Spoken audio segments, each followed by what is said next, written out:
Assalamualaikum warahmatullahi wabarakatuh. Innal hamdalillah nahmaduhu wa nasta'inuhu wa nastahdihi wa nastaghfiruh wa natubu ilaihi wa natawakkalu alaihi wa na'udzu billahi min shururi anfusina wa min sayyiati a'malina. Man yahdihillahu fahuwal muhtad wa man yudlil falan tajida lahu waliyyan murshida. Asyhadu an la ilaha illallah wahdahu la syarika lah wa anna sayyidana Muhammadan abduhu wa rasuluh wa safiyuhu min khalqihi wa habibuh. Ballagha ar-risalah wa adda al-amanah wa nasaha al-ummah wa kashafa al-ghummah wa jahada fillahi haqqa jihadihi hatta atahu al-yaqin. Allahumma salli ala sayyidina Muhammad wa ala alihi wa sahbihi wa barik wa sallim. Amma ba'd. Muslimin muslimat, sahabat pendengar IKIM yang dirahmati Allah Subhanahu wa taala. Marilah sama-sama kita mulakan pagi kita dengan mengucapkan syukur kehadrat Allah di atas segala nikmat kurniaan Allah kepada kita, terutamanya nikmat iman dan Islam. Dan marilah sama-sama kita bersyukur dengan mentaati segala perintah Allah, melaksanakan segala suruhannya dan menjauhi segala larangannya. Mudah-mudahan Allah Subhanahu wa taala sentiasa memberikan taufik dan hidayahnya kepada kita, menerima segala amal ibadah kita, mengampunkan segala dosa, kesalahan dan kesilapan kita. Dan mudah-mudahan Allah golongkan kita dalam kalangan hamba-hambanya yang bersyukur. Muslimin muslimat yang dirahmati Allah Subhanahu wa taala, kita berada pada ayat yang ke-184 daripada surah Ali Imran. Allah berfirman, A'udzu billahi minasy syaithanir rajim.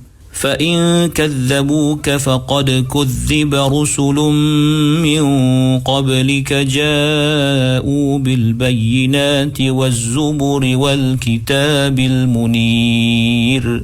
Yang bermaksud oleh itu, jika mereka mendustakanmu wahai Muhammad, maka janganlah engkau berduka cita, kerana sesungguhnya rasul-rasul yang terdahulu daripadamu telah didustakan juga.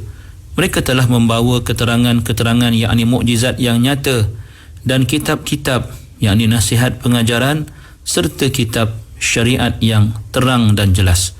Muslimin muslimat yang dirahmati Allah Subhanahu wa taala, kalimah al-bayyinat merupakan jamak kepada bayyinah, iaitu ayat-ayat atau tanda-tanda, bukti-bukti yang menjelaskan sesuatu kebenaran dan merupakan dalil-dalil yang menjadi atau dibawakan oleh para rasul, membuktikan bahawa ia adalah atau mereka adalah sebenar-benarnya utusan Allah Subhanahu wa taala, dan apa yang mereka bawa itu adalah sesuatu yang benar daripada Allah Subhanahu wa taala. Manakala kalimah az-zubur jamak kepada zabur, seperti kalimah rusul jamak kepada rasul, iaitu satu kitab yang mengandungi pelbagai hukum dan juga pelbagai hikmah, dipanggil min zubratihi, iaitu sesuatu yang membawa kebaikan. Dan dikhususkan nama ataupun istilah Az-Zabur merujuk kepada kitab suci yang Allah Subhanahu wa taala turunkan kepada Nabi Daud alaihi salam.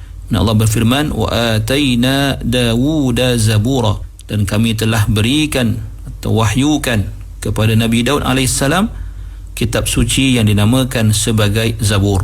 Muslimin muslimat yang dirahmati Allah, ayat ini bermaksud sekiranya kamu didustakan oleh Yahudi tersebut wahai Muhammad sallallahu alaihi wasallam, setelah jelas dalil dan bukti tentang kebenaranmu dan bukti terhadap pendustaan mereka, terhadap kedegilan yang mereka tunjukkan, maka janganlah engkau merasa kecewa dan sedih, kerana para anbiya sebelummu wahai Muhammad sallallahu alaihi wasallam telah pun terdahulu menerima tindakan yang seumpama itu, menerima pendustaan daripada kata-kata mereka.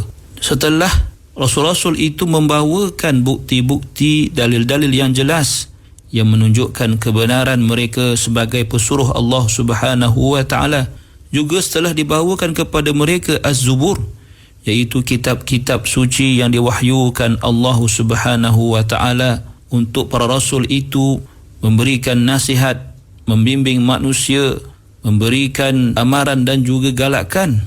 Dan setelah dibawakan juga kepada mereka Al-Kitabil Munir, iaitu kitab yang jelas, kitab yang membawa sinaran, iaitu yang boleh menghilangkan kegelapan, yang di dalamnya mengandungi perkara-perkara yang akan membawa kepada kebaikan dan kebahagiaan manusia di dunia dan di akhirat.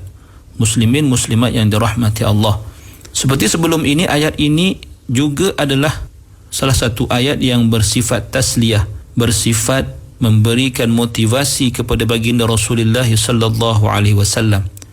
Ayat yang mampu menenangkan baginda, menenangkan perasaan baginda sallallahu alaihi wasallam setelah melalui tempoh yang sukar dalam menghadapi golongan Yahudi secara khusus, iaitu kedegilan mereka, pendustaan mereka, karenah mereka terhadap Rasulullah sallallahu alaihi wasallam. Kerana itu, antara pengajaran penting yang boleh kita ambil daripada ayat-ayat tasliyah ini, yang mana Allah Subhanahu wa taala memberikan motivasi kepada Nabi sallallahu alaihi wasallam dengan mengatakan kepada baginda bahawa apa yang baginda hadapi itu, penentangan terhadap baginda, sikap degil dan sebagainya, itu telah terlebih dahulu dihadapi oleh rasul-rasul sebelum baginda sallallahu alaihi wasallam. Seumpama kita yang berada di pejabat sebagai contoh, kita baru saja memulakan tugas di tempat yang baru, mungkin akan menerima pelbagai masalah ataupun tekanan ataupun cabaran. Maka apabila kita diberi nasihat oleh orang yang lebih senior ataupun yang lebih awal daripada kita, mengatakan kepada kita, biasalah, begitulah kami dahulu menghadapi masalah dan cabaran yang sama ketika kami baru bekerja di sini, maka kata-kata itu sedikit sebanyak akan menenangkan hati kita, akan membuat kita memperbetulkan anggapan bahawa inilah cabaran yang sememangnya telah pun dihadapi oleh sesiapa sahaja yang bekerja ataupun yang baru memulakan kerja di tempat tersebut. Maka begitulah juga dalam kehidupan, dengan kita mengetahui sejarah lampau atau dengan kita mengetahui kisah-kisah terdahulu, termasuklah kisah kehidupan golongan yang terdahulu daripada kita, kisah mak ayah kita yang dahulu begitu sukar dalam kehidupan mereka, membanting tulang untuk mencari sesuap nasi buat anak-anak. Maka begitulah yang perlu kita contohi, bermaksud mereka juga sukar, mereka juga pernah mengalami kesusahan. Maka apabila kita sekarang dalam kesusahan, tatkala dalam situasi PKP dan juga situasi terkurung ini, pergerakan yang dihadkan, maka dengan kita mengetahui bahawa golongan terdahulu terlebih susah daripada kita, maka dengan itu kita akan mudah merasa redha, akan mudah merasa bersyukur, akan mudah merasa tidak akan kecewa dan akan jauh daripada kecewa, kerana kita faham bahawa inilah sunnatullah, inilah ketetapan Allah tentang kehidupan kita. Muslimin muslimat yang dirahmati Allah Subhanahu wa taala. Kemudiannya Allah Subhanahu wa taala menjelaskan kepada kita tentang suatu destinasi yang akan ditempuh oleh semua makhluk Allah Subhanahu wa taala. Satu perkara yang, satu keadaan yang akan ditempuh oleh setiap makhluk yang bernyawa.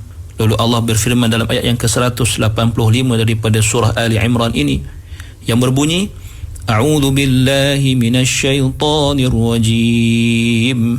Kullu nafsin dha'iqatul maut. Wa innama tuwaffawna ujurakum yawmal qiyamah. فمن زحزح عن النار وأدخل الجنة فقد فاز وما الحياة الدنيا إلا متاع الغرور. Yang bermaksud, tiap-tiap yang bernyawa akan merasai mati, dan bahawasanya pada hari kiamat sahajalah akan disempurnakan balasan kamu. Ketika itu sesiapa yang dijauhkan dari neraka dan dimasukkan ke dalam syurga, maka sesungguhnya ia telah berjaya. Dan ingatlah bahawa kehidupan di dunia ini meliputi segala kemewahan dan pangkat kebesaran, tidak lain hanyalah kesenangan bagi orang-orang yang terpedaya. Muslimin muslimat yang dirahmati Allah Subhanahu wa ta'ala. Kata Imam Ibn Kathir, Allah Subhanahu wa ta'ala memberitahu kita tentang suatu perkhabaran yang meliputi semua makhluk, bahawa setiap yang bernyawa pasti akan merasai kematian. Seperti mana firman Allah, A'udzu billahi minasyaitonir rajim.